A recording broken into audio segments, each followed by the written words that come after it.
What is up, Lakeside Church? My name is Cole Harper. I am one of the pastors here, obviously, and just wanted to throw something your guys' way for our live streams and dry places today.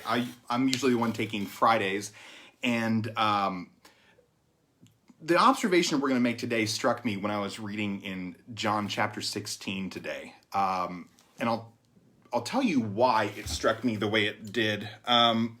So I've seen a lot of stuff online recently that seems to give the idea that, when it comes to us being faithful, resisting temptation, staying on mission, things of that nature, I see it discussed in a way as though we have to do these things right or we'll let Jesus down, so to speak.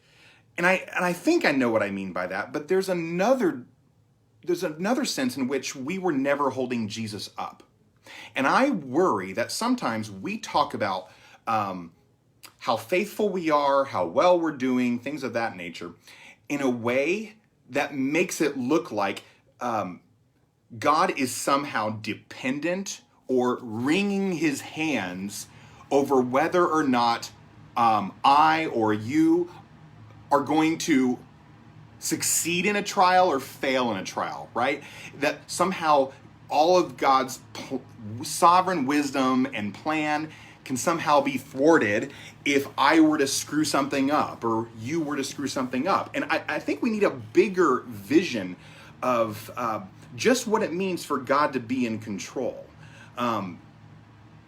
So let me read something to you from John chapter 16. So Jesus is talking to his disciples, and he's preparing them for the trauma of what's going to happen next when he's arrested, betrayed, things of that nature, right? And I'm going to pick up at John 16, verse 25. Jesus goes, "I have said these things to you in figures of speech. But the hour's coming when I will no longer speak to you in, figures of speech, but I'll tell you plainly about the Father." And then the disciples, at one point, they jump ahead and they say, great, now you are speaking plainly and not using figures of speech. Now we know that all things, that you know all things and we don't need anyone to question you. And then Jesus goes, "Do you now believe? Like, now you believe.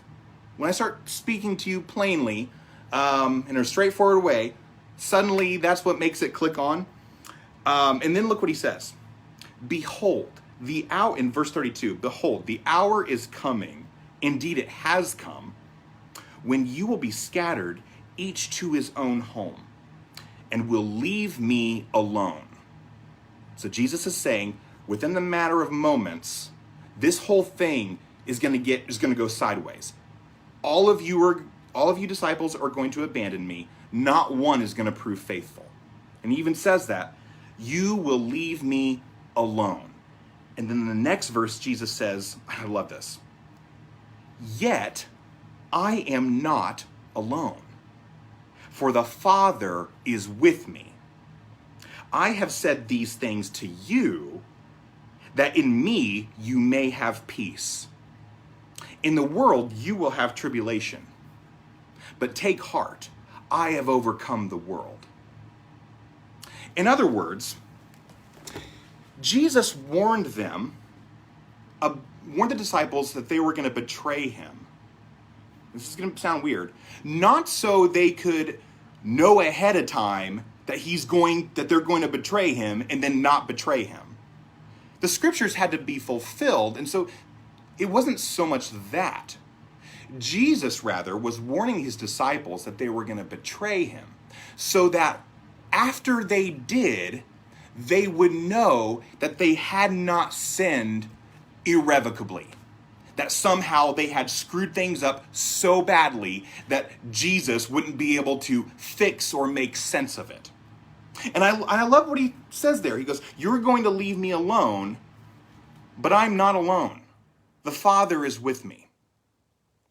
That was really helpful for me to hear, because I'm one of those guys that in the back of my mind, I'm always thinking, man, I sure hope I get A, B, and C right because whatever God is doing, all I will mistakenly think, is contingent upon me getting A, B, and C right.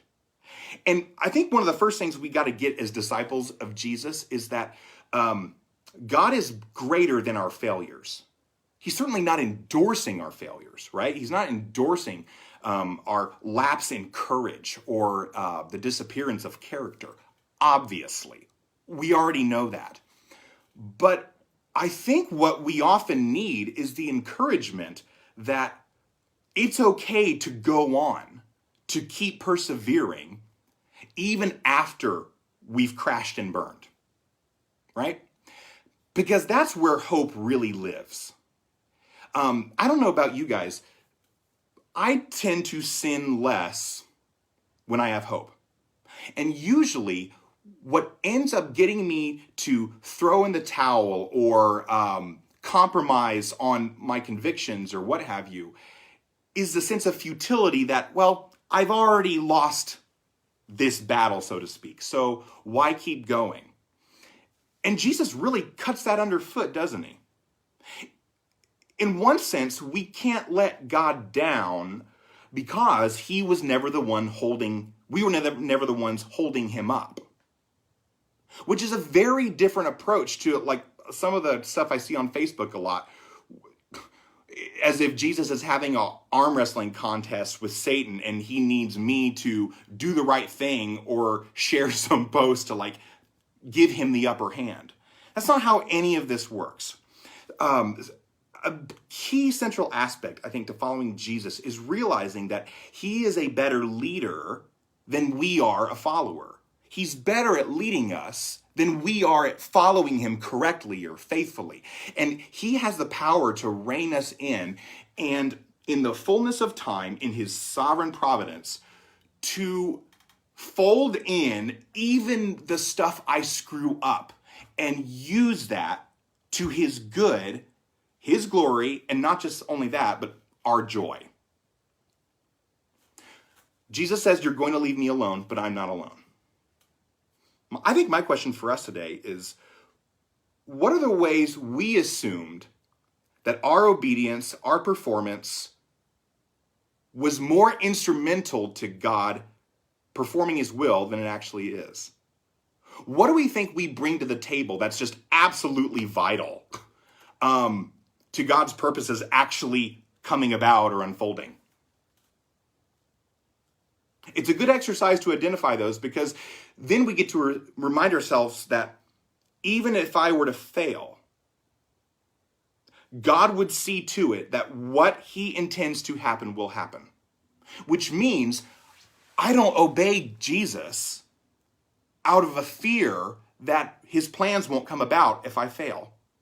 Because that's not a good enough motivation. I obey Jesus out of love. Not because should I fail, somehow the plans of God will disintegrate. And I think that shift in perspective has helped me in more times in my life than I can count. Because at the end of the day, what will bring me back to living on mission, trusting him for my needs, living in faith of his goodness, isn't a sense of obedience or duty. The pressing nature of God's commands, they will at times strike me as a duty, but only insofar as the principal motivation, delight, has misfired. So C.S. Lewis asked believers around him to start thinking of the sense of duty like a crutch. You use it when you have to, when your desires and your emotions aren't lining up with God's will in the way they should. Because ultimately, it is better to follow him in spite of your feelings than not at all, obviously. But it's far better to obey him from the heart in trusting confidence in his goodness towards you. Because at the end of the day, his plans coming about are not contingent on your batting average. God's will being performed in the world, it's not contingent on your ability to get it right. It rests on something greater than that. And what that means is we don't obey from a mercenary mindset.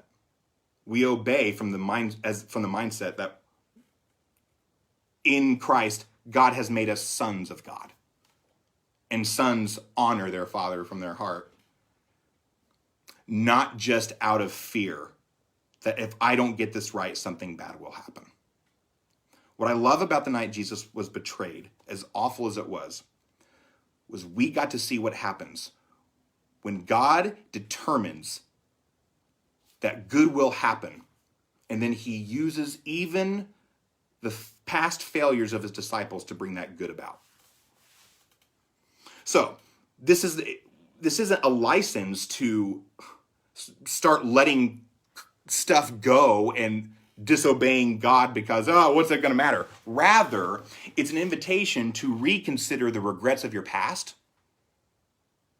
and recall that God in time will even use those to bring about his will. It helps you sleep at night, knowing that it's not futile to obey God now, even after you failed. Pick yourself up, dust yourself off, because God will make all things beautiful in his time. And at the end of the day, I think that will keep us from failure and sin more than fear. It's a knowledge of his beauty to turn all things to our good and his glory. So, love you guys. I hope you're well. We will see you Sunday. See you then.